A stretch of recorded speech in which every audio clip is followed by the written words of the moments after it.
Tonight, a search for the killer of a woman found dead in a car on the Cross County Parkway in Westchester County. Yeah, police say 33-year-old Ariela Mejia Polanco had been shot several times. Her body was discovered Sunday morning. She was a nightlife influencer with 500,000 followers.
Police say 33-year-old Ariela Mejia Polanco had been shot several times. Her body was discovered Sunday morning. She was a nightlife influencer with 500,000 followers. And tonight, those followers are hoping investigators are successful in their efforts to figure out who killed her and why. Was this a planned murder, or did something even worse happen? Because on August 17th, 2025, on a Sunday morning, something terrible happened on a highway in New York. A black Mercedes SUV sits stopped on the side of the road. Bullet holes are all over the car. Broken glass is everywhere on the street. The car's emergency lights are still blinking. Inside the car, police found Ariela Mejia Polanco. She was 33 years old. She was a famous Instagram star with over 500,000 followers. She was also a mom of 2 kids. She was dead, sitting behind the wheel of her car. This wasn't an accident. Someone killed her on purpose. Just hours before, Ariela was smiling into her phone camera. She was dancing at a club called Icon New York. She was posting videos for her 550,000 Instagram followers. Have you ever thought about what happens when the life you show online becomes dangerous? What if the nice car, clothes, and lifestyle you post about helps bad people find you?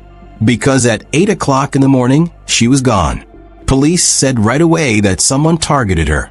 This wasn't random. Someone wanted to hurt her specifically. But why? Was it because she was getting too famous? Or was it connected to something bad that happened years ago?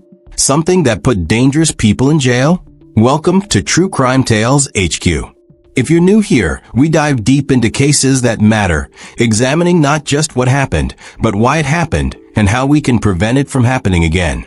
Before we continue, please hit that like button, subscribe to the channel, and turn on notifications so you never miss our latest investigations. Most importantly, share this video.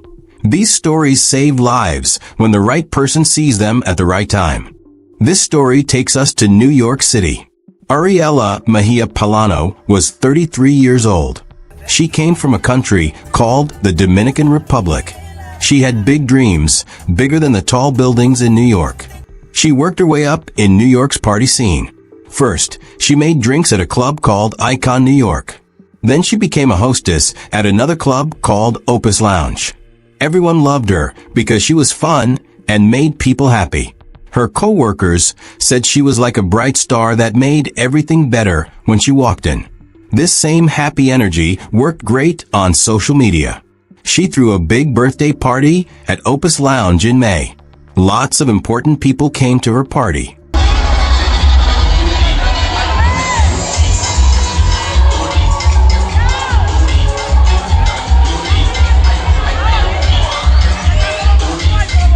In 2018, she started her Instagram account. She posted videos of her dancing, her nice clothes, and the fancy parties she went to. People loved watching her posts.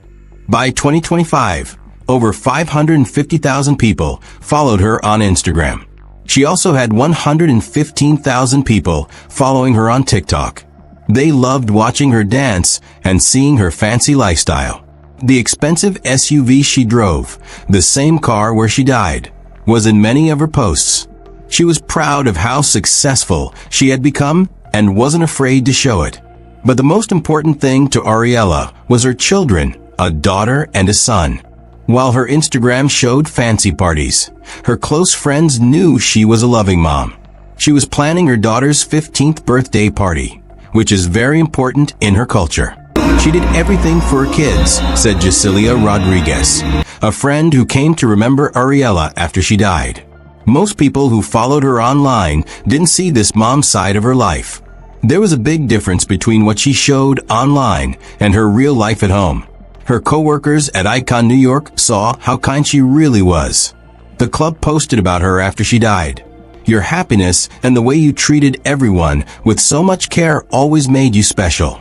Her apartment was where she edited her videos, planned her outfits, and most importantly, took care of her family. The morning she died, she had notes about her daughter's birthday party on her kitchen counter. Friends said Ariella was smart and humble even though she was becoming very famous. She stayed close to people who knew her before she became famous. Another club called Starlets of New York said this about her. She was one of a kind, a beautiful friend, loving mother, and daughter whose smile lit up every room. Ariella had to balance being ambitious with being real. She lived in different worlds, her public life online and her private life with her family. But there was a third world that Ariella was part of. This was a world of famous but dangerous people in New York's music scene. Her fame was growing, and she became friends with a man known for his hit songs and his criminal past. This man was Daniel Hernandez, known to everyone as Tekashi 6ix9ine. When she died, he posted sad messages about her on social media. This showed everyone that they were close friends. He even called her his wife in one post. But was their friendship just normal celebrity friendship? Or was it something more dangerous? A connection to a past so scary that it followed Ariella to her last day? Ariella's friendship with the controversial rapper Daniel Tekashi 6ix9ine Hernandez was mostly private until she died. People first saw them together when she was in his 2023 music video called WAPI. This made her famous beyond just the Dominican and Latino people who first followed her. But how close they really were only came out when he was very sad about her death.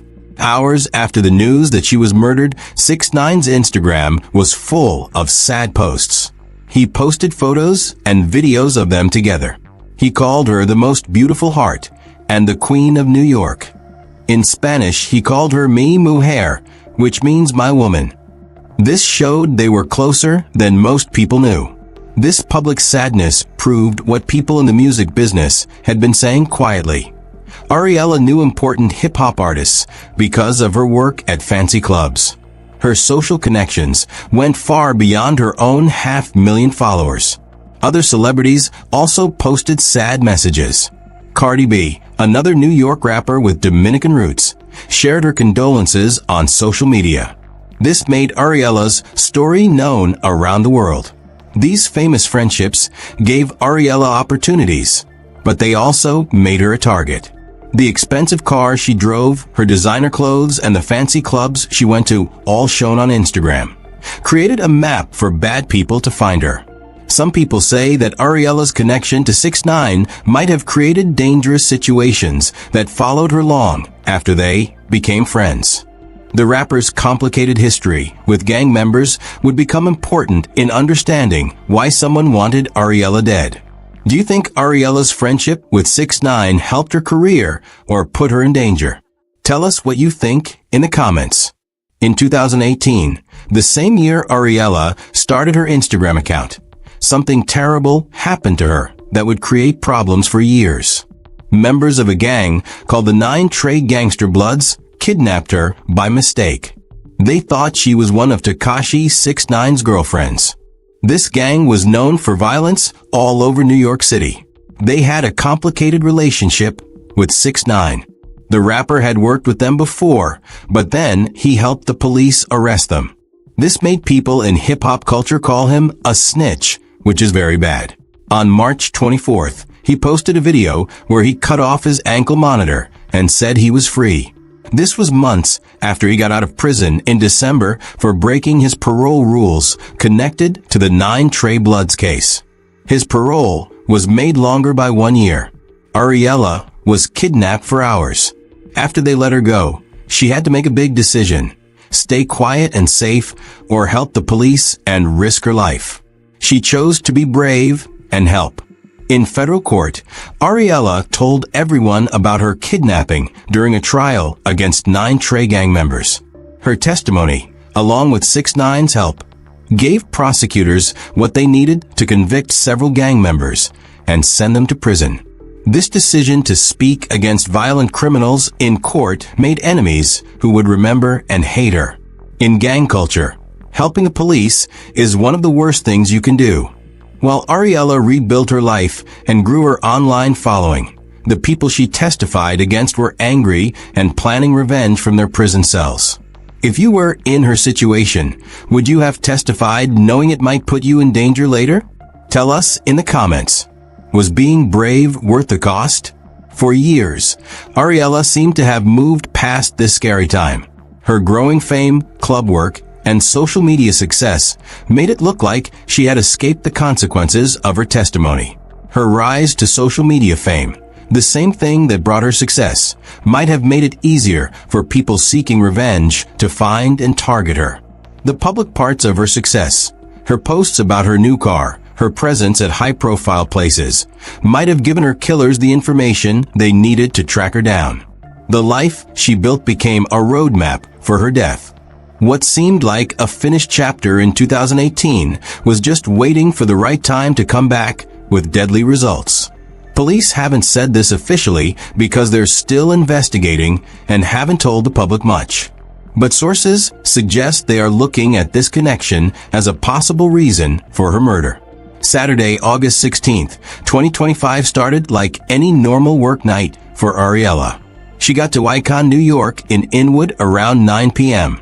She was wearing a beautiful outfit that she had shown on social media earlier that day. Security cameras showed her hugging regular customers and laughing as she worked behind the bar. While she was making drinks, she filmed short videos for her Instagram story. She danced with coworkers, showed the excited crowd, and promoted the club's weekend specials. At 11:43 p.m., she posted a video that said Saturday Vibes, showing her making a toast with friends. Her last public Instagram story was posted at 1:17 a.m. It was a boomerang video of Ariella blowing a kiss to the camera with the Icon New York logo behind her. She wrote, "Love my people" on the image. Her coworkers said nothing seemed wrong that night. She talked to several customers about her daughter's upcoming birthday party. She also talked about starting a YouTube channel to grow her social media. According to the club's manager, Ariella left Icon New York around 3:30 a.m. after helping to close the bar. Security cameras showed her walking to her car alone in the employee parking area. This normal night out, saved forever in digital pieces on her social media accounts, would be her last. Somewhere between leaving work and sunrise, Ariella met the person who would kill her. The 550,000 followers who woke up expecting new content from Ariella instead learned about her death through breaking news and lots of tribute posts online. At 7:52 a.m. on Sunday, August 17th, a police officer got a call about a broken-down car on the Cross County Parkway. The black Mercedes SUV had stopped on the side of the road near the Broad Street exit, right where the highway goes from Mount Vernon into Yonkers. The officer walked up and found Ariella behind the wheel. She wasn't responding. The ambulance workers said she was dead. What first looked like a medical emergency quickly became clear as murder. The driver's side window was broken. Multiple bullet holes were in the outside of the car. The expensive SUV that Ariella had proudly shown on social media had become a crime scene. Police closed the highway for hours, picking up bullet shells and figuring out where the bullets came from. The medical examiner later confirmed that multiple gunshot wounds caused her death. Where it happened suggested Ariella was driving home when she was attacked. The Cross County Parkway connects Manhattan to neighborhoods north of the city, a route she probably drove regularly. The physical evidence showed this was a professional hit, not random violence. How precise the attack was, with multiple shots focused on the driver's side, showed the shooter knew exactly who they were targeting. By Sunday afternoon, the Westchester County Police Department said that Ariella was likely targeted for violence, and that her death was not random. They told the public there was no continuing threat to the community, which was their way of saying this was a planned assassination. The bullet-filled luxury car, once a symbol of Ariella's success, became the final chapter in her story. It showed how quickly life can end, even when 500,000 people are watching. As of August 2025, no one has been arrested. Police aren't talking about possible suspects, but sources close to the investigation say they are following specific leads related to her past testimony. For Ariella's followers and family, not having answers only makes their sadness worse. The question remains, will her killer ever be caught, or will her murder become another unsolved case? By Monday morning, Ariella's Instagram account had become like a memorial. Her last post got thousands of comments, people expressing shock, sadness, and disbelief. Her followers felt like they had lost someone they really knew. Outside Opus Lounge in Harlem, hundreds of people came together for a vigil. They brought candles, flowers, and printed photos of Ariella to create a memorial. Jacilia Rodriguez, crying, told local reporters, "She was light, pure light. This world doesn't make sense without her." Icon New York closed for 4 days to honor her. Their Instagram post said, "Today we lost our shining star, Ariella Langasta. We love you, and we will miss you forever." The Dominican community in New York organized prayer services across the city. At one gathering in Washington Heights, people wore white clothes, which symbolizes peace in Dominican tradition. Tekashi 699 INE's public sadness made the tragedy bigger news. His Instagram tribute, calling her the Queen of New York, brought international attention to her death. Music industry people who had never publicly said they knew Ariella shared memories and condolences. Other influencers made tribute videos sharing clips of Ariella's happiest moments. The hashtag Justice for Ariella became popular nationally as her story spread beyond just her followers. Her children stayed away from media attention, being cared for by family members who asked for privacy during their grief. For the Nightlife community, her death was more than just losing one person. It showed how dangerous it can be when you're visible, how sharing your life online can create both opportunities and risks. As one club owner told the New York Post, "We're all just one wrong connection away from disaster." The murder case is still open, and police are keeping their information secret. No arrests have been made. The person or people who killed Ariella have not been identified. The exact moments before her death, the exact time of the shooting, whether she was driving or stopped, are only known by a few people. What kind of world do we live in where doing the right thing, where helping police with justice, costs you your life years later? I'd like to hear what you think about this tragedy. Who or what is responsible for this senseless death? Please share your thoughts respectfully in the comments below. Ariella Mejia Polano's story shows us the complicated reality of being famous today. Her journey from someone who moved from the Dominican Republic to a social media star with 500,000 followers was like a modern American dream. But her death shows us the dark side of being so visible. The investigation continues, but some things are clear. Ariella lived in different worlds: nightlife worker and loving mother, social media personality, and witness against dangerous criminals. These different parts of her life came together in a deadly way when her past caught up with her present. Her decision to testify in 2018 showed amazing courage. She chose justice over staying quiet, knowing it could be dangerous. In a culture where helping authorities can get you in serious trouble, she did it anyway. For years, it seemed like she had escaped the consequences, until that Sunday morning on the Cross County Parkway. The expensive SUV that was featured in her Instagram posts became where she died. The same visibility that built her career made her an easy target. Each location tag, each glimpse of her routine, each proud display of success created a map for whoever wanted to hurt her. For people who create content and try to get famous online, Ariella's tragedy is a warning about being vulnerable. The platforms that connect us to audiences also expose us to threats. The difference between sharing and sharing too much can sometimes be the difference between life and death. Ariella leaves behind 2 children, 500,000 followers, and many unanswered questions. Her memory lives on through memorial posts, tribute videos, and an educational fund created in her name. In death as in life, she remains a woman whose brightness attracted both love and danger. Her story reminds us that behind every social media personality is a real person dealing with real risks in a world where everything is public. We send our prayers and heartfelt condolences to the family of Ariella Mejia Palano and everyone affected by this senseless gun violence. We hope you find peace and comfort in the memories you shared. We hope you get the justice you deserve. If this heartbreaking story made you think, made you more aware, especially about what you share online, then don't let it be the last one you see. Hit the subscribe button and turn on notifications, because the next story might be one you or someone you know needs to hear. Thank you for watching. I'm 100% honest with y'all, all right? I love my husband. I love that man to death. I love our relationship. I love what we have built together. I love being his wife. But if anything were to ever happen where we weren't together anymore, I would definitely not do this marriage shit again.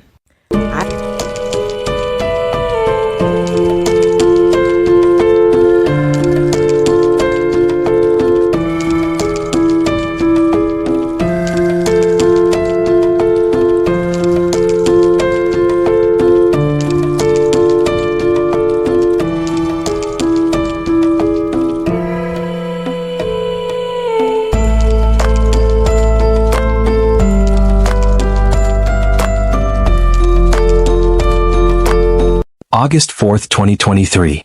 A day meant to mark the end of one chapter and the beginning of another.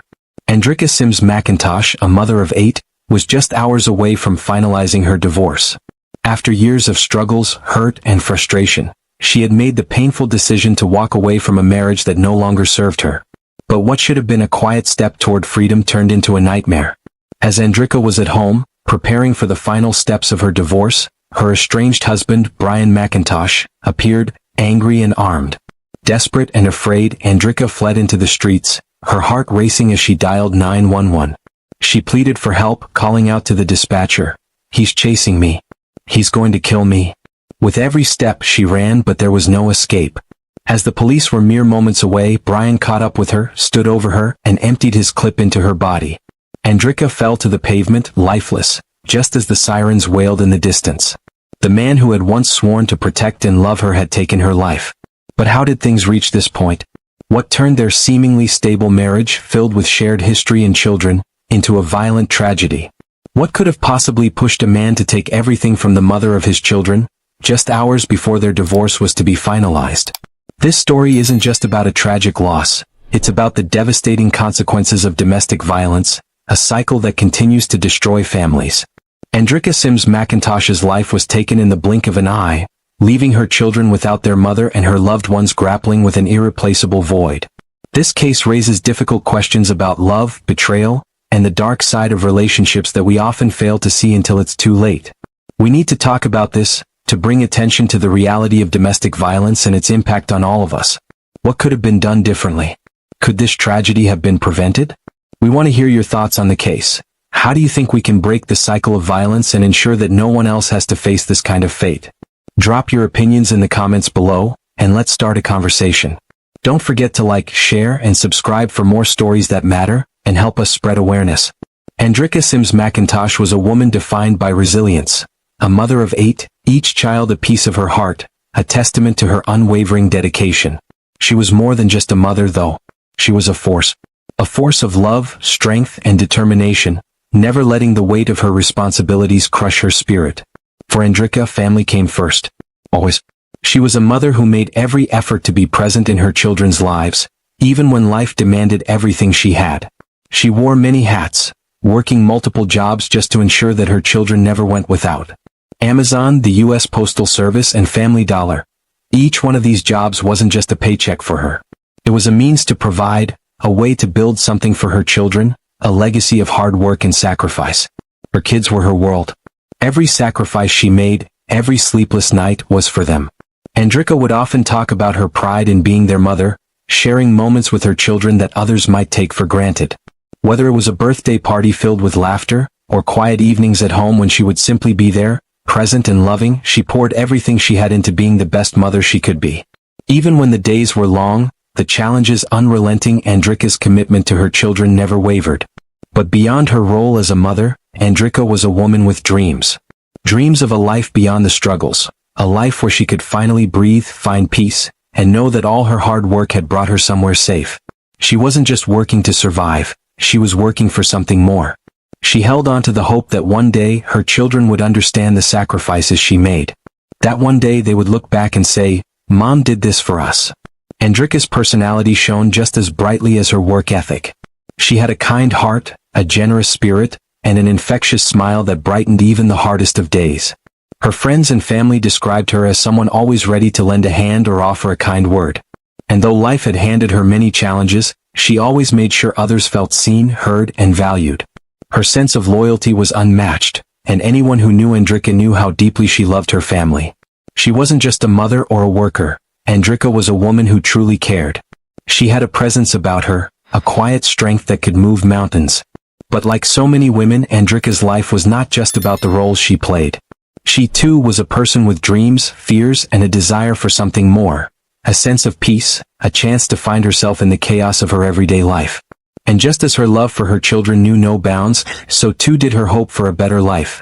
A life where she could be free from the burdens that weighed her down.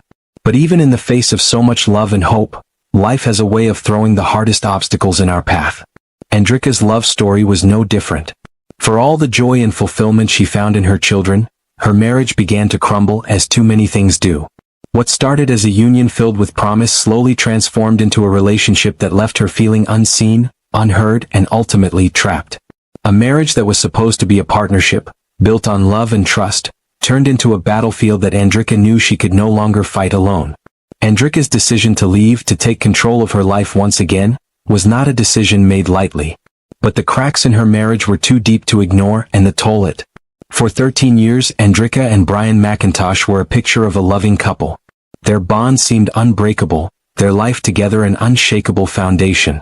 When they first met, it was as if fate had brought them together. Two people who understood the depths of love, commitment, and sacrifice.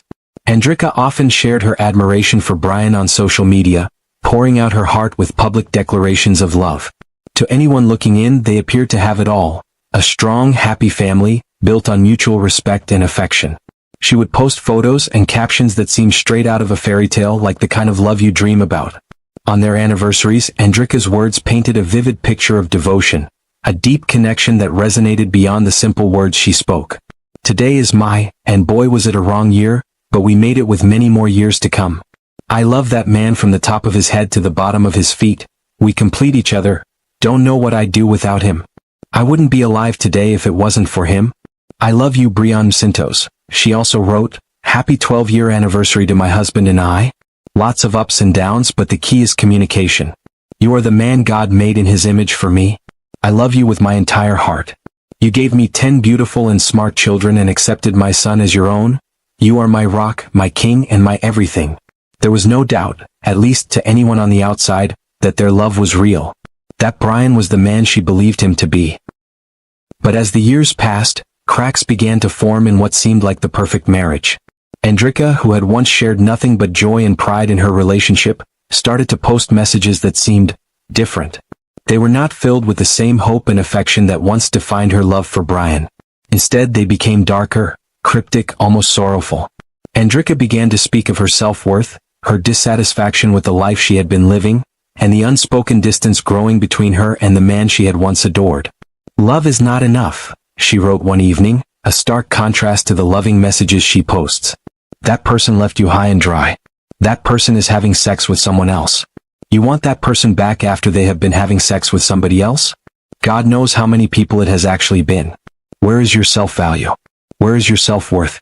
If they left in the first place, you shouldn't even deal with them. If they left in the first place, that is it right there. Why would you want somebody back that didn't value you? That didn't respect you? That didn't care about your feelings? If they didn't care about your feelings, then do you really think they're going to care about your feelings in the future? They know that you're going to take them back and they're going to do it again. Wake up, wake up, wake up. That person came into your life to teach you self-worth and self-value.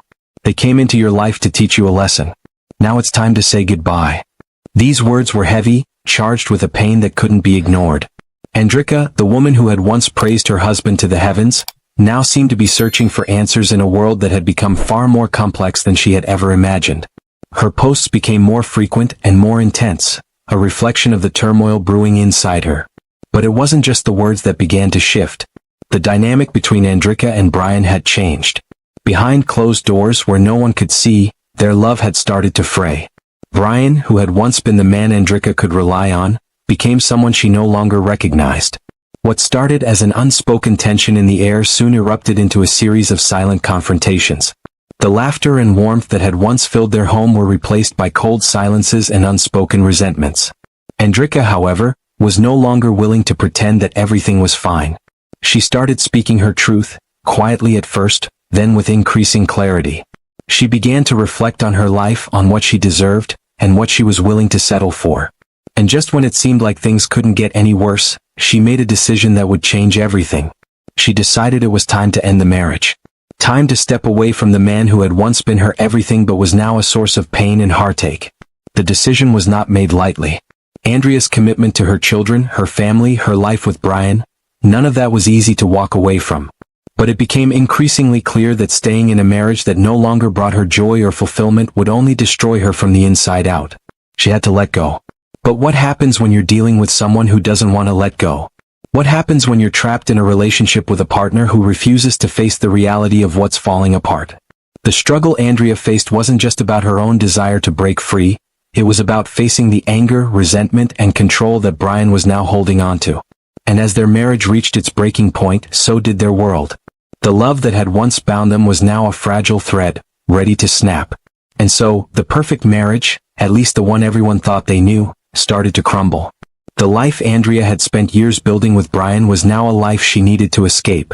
But she had no idea that the man she once loved would fight back in the most violent way possible. As the walls closed in, Andrea found herself facing an enemy she had never anticipated. The man she once called her husband, the father of her children, the person she thought would always be by her side, now became the one person standing between her and freedom. The question now was, what would it take for Andrea to escape the life she had built, and would she ever make it out alive? Andrea Sims McIntosh stood at a crossroads in her marriage, knowing she had to make a choice. The decision to leave wasn't easy, but it had become inevitable. 4 months she had silently endured, walking on eggshells around the man who had once been her confidant and partner, the father of her children.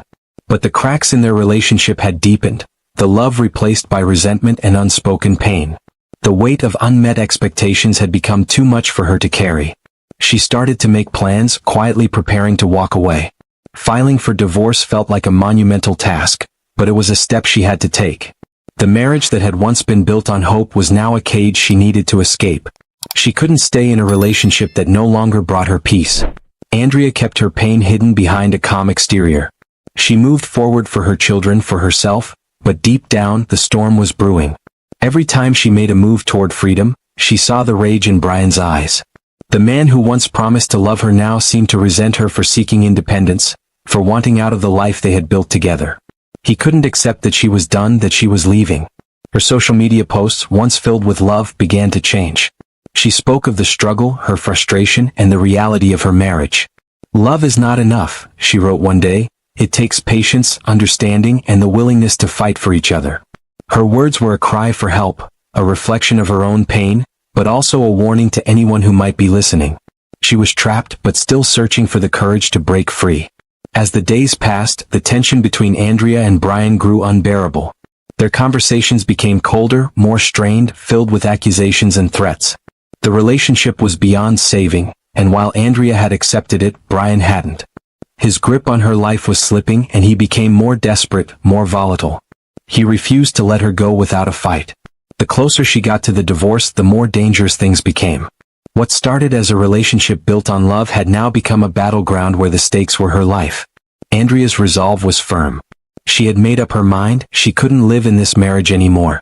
But she had no idea how far Brian would go to keep her. With every step she took toward freedom, the walls around her seemed to close in.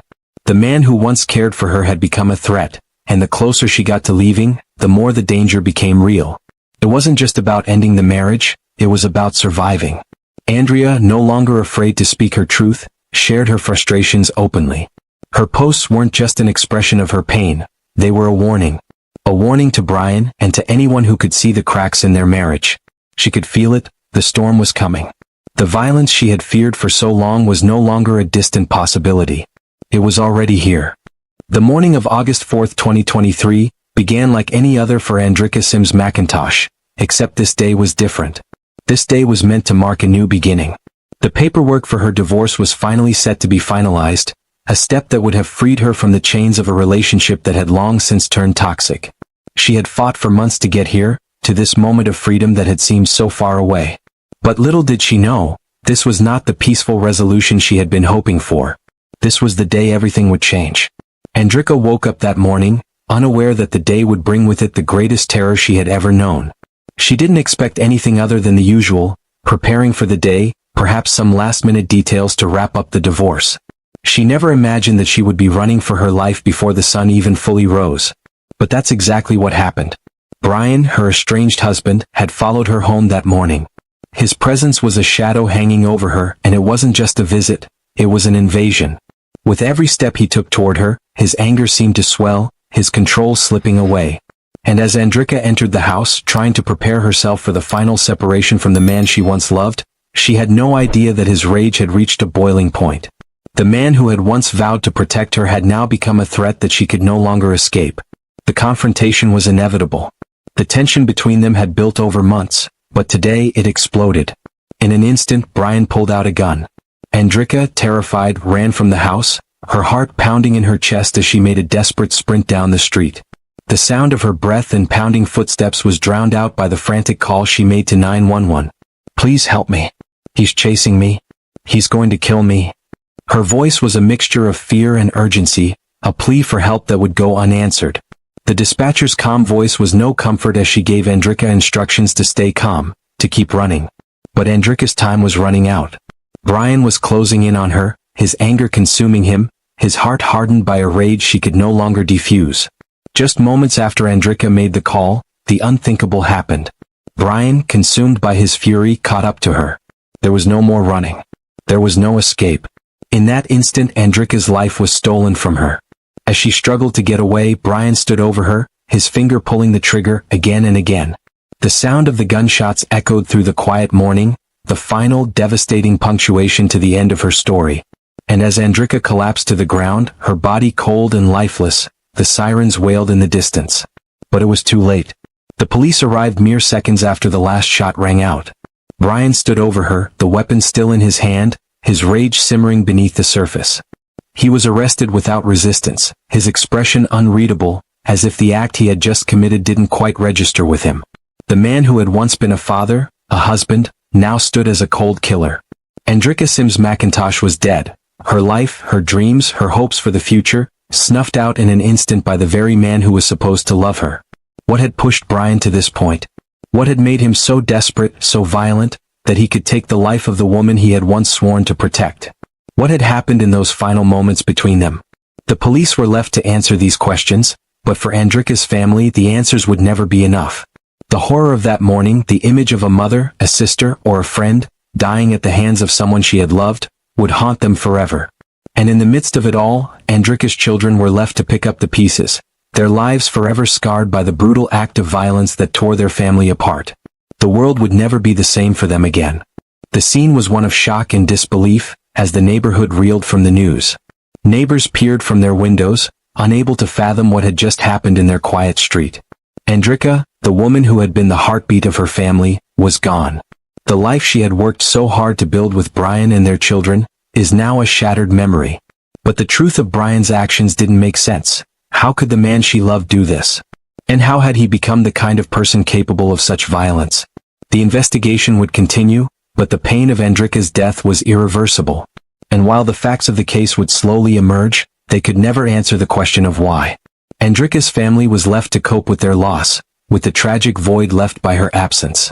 The grief was unbearable, but the unanswered questions, the missing pieces of what had led to this point, would haunt them forever. Brian's arrest may have been the first step toward justice, but it would never bring Andrika back. The family was forced to mourn the woman who had meant everything to them, now taken by the hands of someone they had trusted. The investigation was far from over, but the pain was just beginning to settle in for those left behind. When Andrika Sims McIntosh was killed, the devastation was immediate, profound, and impossible to fully grasp. Her death didn't just take away a mother, it tore apart an entire family. For her children, the world they once knew, the world they had grown to depend on, vanished in an instant. The warmth of her smile, the sound of her laughter, the way she held them close at night, telling them everything would be okay, gone. Just like that. Sia, Andrika's 13-year-old daughter, is still struggling to comprehend the brutality of that day. The shock of losing her mother in such a violent, senseless way has left a wound so deep that it feels like it may never heal. In the days that followed, Sia's world became a blur of grief and disbelief. How could something so unimaginable happen to someone so loved? How could her mother, the woman who had been her everything, be taken from her just when they had so many plans? There were trips to the movies they had dreamed of, weekends spent laughing by the pool, and memories they were supposed to create together. All those plans are now only fragments of a future that would never come to be. The pain of losing her mother is something Sia can't escape. The space in her heart, where Andrika once stood, feels as though it will never be filled. She clings to memories, to the moments they shared, the good mornings, the hugs, the way Andrika made her feel like the most important person in the world. But those memories, as precious as they are now all she has left. Andrika's other children, each in their own way, were left with the same crushing loss. They all knew their mother as the center of their world, the one who made sacrifices to ensure they had what they needed, the one who cheered for them at every school event, who held their hands when they were scared. Her death has left an indelible mark on each of their hearts, a deep ache they are learning to carry, even though they don't know how. Family members too are struggling with the loss. Andrika's mother, who had been her rock, now has to face a grief that she can barely put into words. How does a mother bury her child? How do you move forward when your world has been shattered by the most unnatural of losses? The pain is almost too much to bear. The absence of Andrika's laughter, her strength, her nurturing presence. It's a vacuum that pulls at everything around it. For those who knew Andrika, her death wasn't just a personal loss. It was a tragedy that rippled outward, leaving everyone who had once shared in her life grappling with the void she left behind. And yet, even in the face of such overwhelming sorrow, there are still questions that burn at the edges of their grief. Why did this have to happen? What could have been done to stop it? The family will never have the answers they crave, and the pain of that unanswered question will never truly fade. As the days passed and Andrika's family gathered to mourn, the reality of their loss began to settle in. They attended the funeral, each step heavy with the weight of what had been taken from them. And amid the grief there was a deep, quiet anger. Anger at Brian, anger at the world, but mostly anger at the fact that Andrika, a woman who had given so much, had been taken so violently from her family. The legacy of Andrika Sims McIntosh is now one of heartbreak, unfinished stories, and lost futures. Her children are left to navigate life without the woman who had been their guiding light, their protector, their biggest fan. And no matter how much time passes, no matter how much healing may come, they will always carry the pain of that day, the day their mother was stolen from them in the most brutal of ways. Sia's voice, when she talks about her mother, is filled with a quiet ache. I miss her, she says. I miss everything about her. I never got to say goodbye. And that, perhaps, is the hardest part. The fact that so much was left unsaid, so many moments left unshared, all because one man's rage, one man's inability to let go took it all away. And as Andrika's family stands together in their grief, they are forced to ask themselves, how do you move forward when everything you've known has been torn apart so violently? As the investigation into Andrika Sims McIntosh's tragic death unfolded, the chilling truth of what had transpired became increasingly clear. What had initially seemed like a tragic loss of control was, in fact, a deliberate act of violence. Brian McIntosh, a man who had once shared a life with Andrika for over a decade, was now facing charges that would forever change his life. First-degree murder. Felony firearm possession. The weight of these charges was undeniable, but the truth of his actions was just as clear. The investigation was both swift and thorough. Officers worked tirelessly, piecing together the moments leading up to Andrika's death. Witnesses were questioned, and evidence was meticulously gathered, revealing the escalating tension and violence within the marriage. As each detail came to light, it was evident that Andrika's death wasn't a random act, but rather the horrifying culmination of months of emotional and physical strain. Brian's arrest was a formality, but it did little to ease the deep pain felt by Andrika's family and the community. The shock of the murder reverberated far beyond the walls of their home, reminding everyone of the real and present danger of domestic violence. As the case progressed, the community rallied around Andrika's family, offering support in the wake of their unimaginable loss. The trial became more than just a legal proceeding. It became a platform for Andrika's family to seek justice for her, to speak for the woman who could no longer speak for herself. It also brought much-needed attention to the pervasive issue of domestic violence, which is often ignored until it's too late. Brian's trial was a tense and emotional affair, filled with painful testimonies and gut-wrenching moments. The courtroom was packed with those who still couldn't understand how a man who had once sworn to love and protect his wife could have taken her life so violently. Despite mounting evidence and powerful testimony from family members, Brian's cold, indifferent demeanor remained unchanged. His failure to grasp the gravity of his actions only further fueled the outrage and disbelief of everyone who had known Andrika. The question on everyone's mind remained, how could someone who had once shared such a deep connection with her do something so horrific? Brian, facing first-degree murder and felony firearm possession charges, was remanded to jail, awaiting a fate that would define the rest of his life. The trial was filled with tension, but for Andrika's family, it was more than just a legal battle. It was a fight to preserve her memory, to make sure that her story would never be forgotten, and to ensure that no one else would fall victim to the same kind of violence. In the public eye, the case became a symbol of the larger epidemic of domestic violence that affects so many in silence. Andrika's family fought for justice, but no verdict could ever bring her back. The pain of her loss would never be fully healed, and the community would never forget the woman who had been taken so tragically. But Andrika's story is not just a tragedy, it is a call for change. A wake-up call to the world about the realities of domestic violence and the devastation it causes. Andrika was a mother, a daughter, and a friend. She had so much potential, so much love to give, and in an instant, it was stolen from her. Her family is left to pick up the pieces, carrying the weight of that loss every single day. We cannot let Andrika's death be in vain. It is up to all of us to recognize the signs of domestic violence, to speak out, and to protect those who are vulnerable. If you or someone you know is in danger, don't wait. Reach out. Help is available, and no one should have to face this alone. We must honor Andrika's memory by breaking the cycle of violence, by ensuring that no other life is lost in the same way. Together we can make a difference, but only if we take action. Don't stay silent. Speak up. Stand up.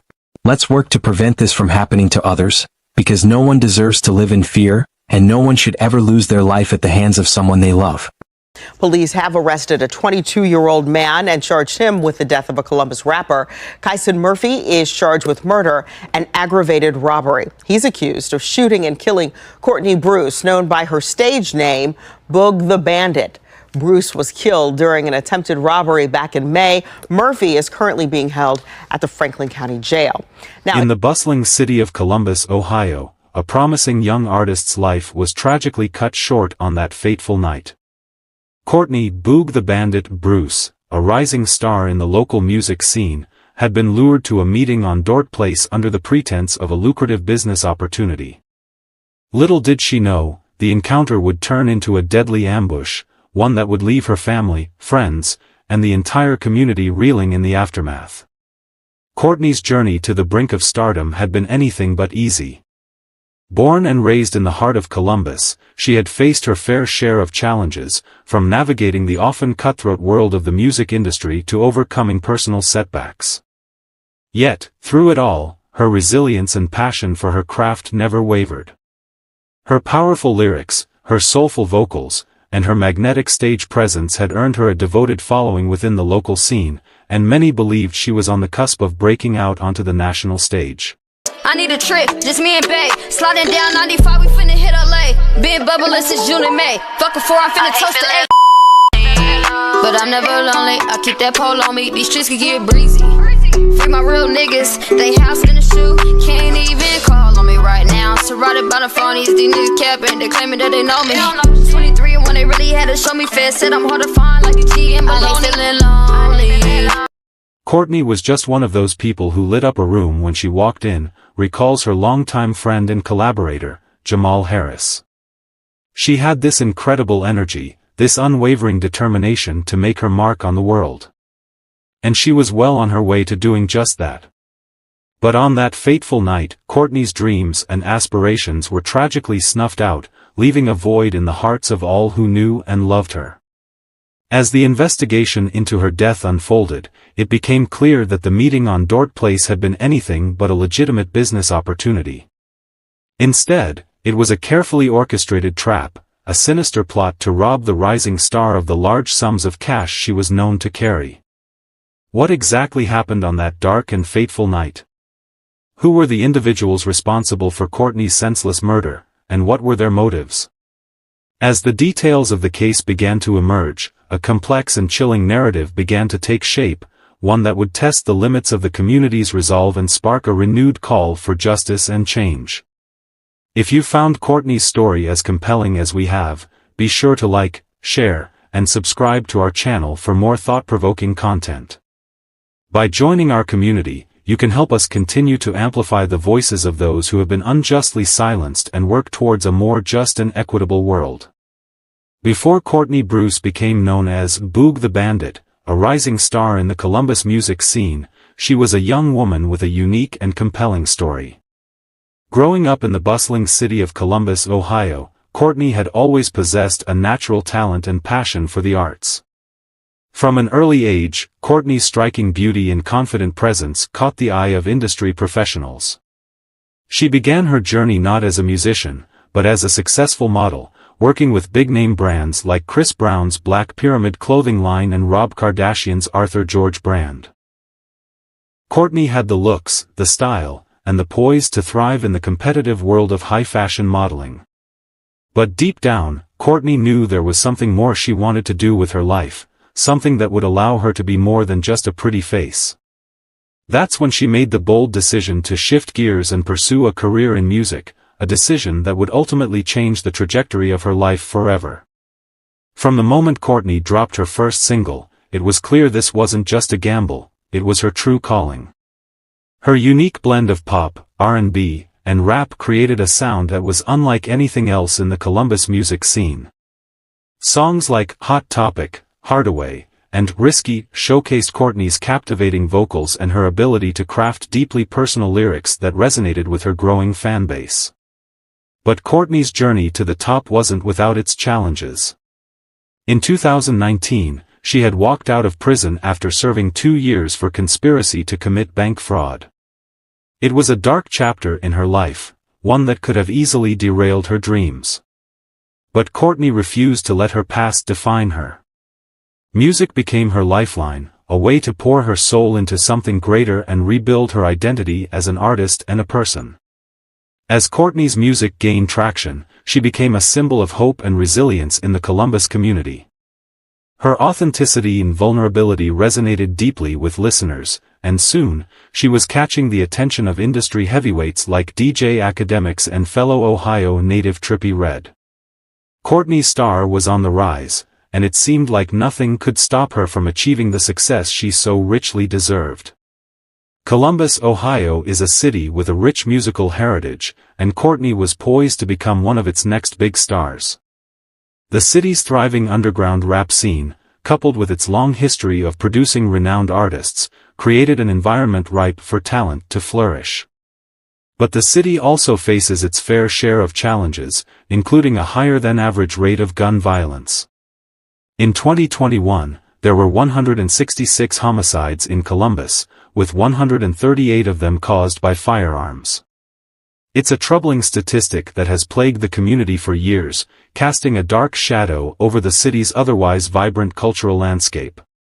Against this backdrop, Courtney "Boog the Bandit" Bruce was carving out her own path, determined to use her music to inspire and uplift those around her. Little did she know that her promising future was about to be cut short in the most tragic of ways. So we ask you, our esteemed viewers, what concrete steps can be taken to address the root causes of gun violence and create a safer, more equitable environment for all residents of Columbus, ensuring that no more promising lives are tragically cut short? May 20, 2021 was supposed to be just another day in the life of Courtney "Boog the Bandit" Bruce. The 26-year-old rising star in the Columbus, Ohio music scene had been carefully cultivating her career, working tirelessly to turn her dreams into reality. From early morning until late at night, Courtney's schedule was packed with recording sessions, meetings with industry contacts, and quality time spent with her loved ones. It was a hectic but rewarding lifestyle, one that she had worked hard to build for herself after overcoming past challenges. Earlier that afternoon, Courtney had been in contact with a few individuals who claimed they were interested in collaborating on a new music video project. The meeting was set to take place around 5:30 p.m. on Dort Place, a quiet residential street in the heart of Columbus. Courtney, eager to expand her reach and secure new opportunities that could propel her career forward, agreed to the meeting without a second thought. She had no way of knowing that the individuals she was about to meet had sinister intentions that had nothing to do with music. As Courtney sat in the car, waiting patiently for her potential collaborators to arrive, a sense of anticipation and excitement filled the air. The young artist was looking forward to discussing the details of the video shoot, envisioning how she could bring her unique creative vision to life. Little did she know that the meeting on Dort Place was not what it seemed. Suddenly, a group of armed men approached the vehicle where Courtney was waiting. What was supposed to be a routine business meeting quickly turned into a terrifying attempted robbery. Witnesses reported hearing multiple gunshots ring out, and Courtney's car sped away from the scene, leaving a trail of chaos and confusion in its wake. Courtney's companion, who had been in the car with her, frantically rushed to get her to the nearest hospital. But by the time they arrived, it was too late. Courtney "Boog the Bandit" Bruce, the rising star whose captivating voice and unique blend of pop, R&B, and rap had earned her a growing legion of fans, had been taken from this world far too soon. When the authorities arrived on the scene, they were faced with a tragic and complex investigation. The police immediately launched a comprehensive effort to gather evidence, canvass the area for any clues that could lead them to the suspects, and interview witnesses who had seen or heard the harrowing events unfold. Through meticulous detective work and a thorough examination of the available evidence, the police were able to identify 3 individuals as the primary suspects in Courtney's murder: Keon Murphy, Sincere McIntyre, and Jumett Williams II.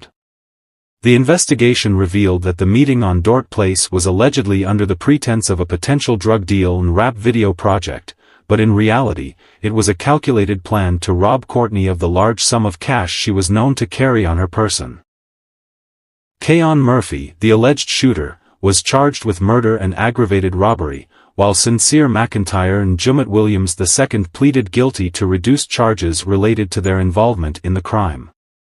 The legal proceedings that followed were heavily scrutinized, with Courtney's mother, Wanda Bruce, expressing deep frustration over what she perceived as lenient sentences for the individuals responsible for her daughter's tragic death.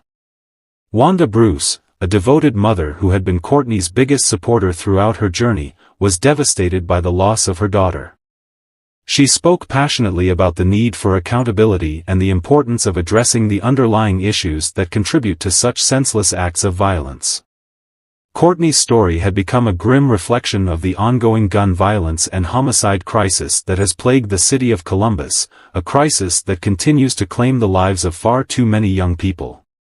As the case unfolded, the Columbus community rallied around Courtney's memory, organizing vigils and memorials to honor her life and her legacy. Local rappers, DJs, and music industry figures expressed shock and sadness over the tragedy, praising Courtney's talent and the immense potential she had shown. The city's mayor, Andrew Ginther, also weighed in, calling for action to address the root causes of gun violence and ensure that no other family would have to endure the pain that Wanda Bruce and her loved ones were experiencing. Courtney "Boog the Bandit" Bruce's story is a poignant reminder of the fragility of life and the urgent need to confront the challenges that threaten the safety and well-being of communities like Columbus. Her captivating voice and unique musical vision had the power to inspire and uplift those around her, and her untimely death has left a void that will be felt for years to come. Though Courtney's life was tragically cut short, her legacy lives on through the music she left behind and the impact she had on those who knew her. The echoes of her voice and the memory of her boundless potential will forever linger, a testament to the enduring power of art and the human spirit. Courtney's story is a call to action, a reminder that we must work tirelessly to create a world where talents like hers can thrive, and where no family has to endure the pain of losing a loved one to senseless violence. As the investigation into Courtney "Boog the Bandit" Bruce's tragic death unfolded, new details and twists began to emerge, painting an even more complex and chilling picture of the events that had transpired on that fateful day. One of the most intriguing revelations was the claim that the meeting on Dort Place was not, in fact, a legitimate business opportunity related to a music video project, as Courtney had been led to believe. Instead, the police uncovered evidence suggesting that the encounter was merely a pretext for a calculated and ruthless robbery attempt. According to the investigators, the three suspects, Keon Murphy, Sincere McIntyre, and Jummet Williams II, had allegedly been tipped off about Courtney's habit of carrying large sums of cash on her person. They reportedly saw the meeting as an opportunity to ambush the rising star and relieve her of her valuable assets, with no regard for the devastating consequences that would follow. As the details of the case continued to unfold, the community was left reeling, struggling to reconcile the senseless tragedy with the vibrant and promising young woman they had come to know and admire. Courtney's friends, family, and fellow musicians in the Columbus music scene were devastated, unable to fathom how such a cruel and heartless act could have been perpetrated against one of their own. Wanda Bruce, Courtney's mother, was particularly vocal in her anguish, expressing outrage over the alleged motives behind the crime. She spoke passionately about her daughter's resilience, her determination to turn her life around, and the bright future that had been so cruelly snatched away. Courtney was a hot tomato, spicy, hot, determined, true to her nature. She knew who she was. For her to get pistol whipped and shot in the chest and multiple times, I heard, that wasn't called for. Even though she put up a fight. I always been nervous because I'm a mom. Always worried about her safety, her being small, petite. When you're trying to climb out of the pit, it was somebody trying to pull you down. She was loved. Even through her tribulation and trials and stuff, she tried to make the best of things. She made mistakes. We all do. Courtney had been through so much, but she never let it break her, Wanda said, her voice trembling with emotion. She was finally on the verge of realizing her dreams, and then these heartless individuals took that all away. It's just not fair. The revelations about the true nature of the meeting on Dort Place only served to heighten the sense of tragedy and injustice surrounding Courtney's death. What was once a promising opportunity had been twisted into a calculated and ruthless scheme, a stark reminder of the dangers and challenges that artists, particularly those from marginalized communities, often face in pursuit of their dreams. As the investigation continued and the legal proceedings unfolded, the community rallied around Courtney's memory, determined to ensure that her story would not be forgotten and that her legacy would live on. The echoes of her voice, the power of her art, and the inspiration she had provided to so many would serve as a testament to the enduring spirit of a young woman whose life was cut short, but whose impact would be felt for years to come. As the final chapter of Courtney "Boog the Bandit" Bruce's life unfolded, the community of Columbus, Ohio was left to grapple with the devastating aftermath of a tragedy that had shaken them to their core. The investigation into Courtney's murder had revealed a chilling and calculated plot, one that had been orchestrated with a shocking disregard for human life. Keon Murphy, Sincere McIntyre, and Jummet Williams II, the three individuals charged in connection with Courtney's death, had allegedly seen the young artist as an easy target, a means to an end in their pursuit of ill-gotten gains. Their actions, fueled by greed and a complete lack of empathy, had snatched away a life filled with promise and potential. Wanda Bruce, Courtney's mother, continued to be the driving force behind the fight for accountability. Her unwavering determination to ensure that her daughter's legacy was not forgotten, and that the individuals responsible faced the full consequences of their actions, resonated deeply with the community. Courtney was so much more than just a victim, Wanda said, her voice laced with both grief and resolve. She was a talented, resilient young woman who was on the cusp of something truly remarkable. And these heartless individuals took that all away, not just from her, but from all of us who loved her. Courtney's story had become a tragic symbol of the ongoing gun violence crisis that has plagued cities like Columbus, where the lives of promising young individuals are all too often snatched away by senseless acts of violence. Her death had also shone a light on the unique challenges and vulnerabilities faced by emerging artists, particularly those from marginalized communities, as they navigate the treacherous path to success. As the community continued to mourn the loss of Courtney "Boog the Bandit" Bruce, they also pledged to honor her memory by working tirelessly to create a world where talents like hers can thrive, and where no family has to endure the pain of losing a loved one to such senseless tragedy. Courtney's voice, her music, and her indomitable spirit would live on, a testament to the enduring power of art and the human spirit in the face of unimaginable adversity. As we've journeyed through Courtney "Boog the Bandit" Bruce's captivating and heartbreaking story, we invite you, our viewers, to share your thoughts, reactions, and personal connections in the comments. Courtney's life and legacy deserve to be honored and remembered, and your voices can help ensure her story continues to resonate and inspire change. What aspects of Courtney's journey resonated most with you? How did her determination to overcome challenges and pursue her dreams impact you? What can we learn from her story, and how can we work together to ensure such tragedies become a thing of the past? Through her music, resilience, and unwavering spirit, Courtney became a beacon of hope for her community. Her voice, art, and indomitable spirit will continue to echo, reminding us all of the power of creativity and the importance of fighting for a world where tragedies like this are no longer the norm. Courtney "Boog the Bandit" Bruce's legacy lives on, and together, we can ensure her story inspires lasting change and a brighter future for all. Let us honor her memory by amplifying her voice, supporting the arts, and working to build a world where talents like hers can thrive. If you found Courtney's story as compelling as we have, be sure to like and subscribe to our channel for more thought-provoking content. By joining our community, you can help us continue to amplify the voices of those who have been unjustly silenced and work towards a more just and equitable world.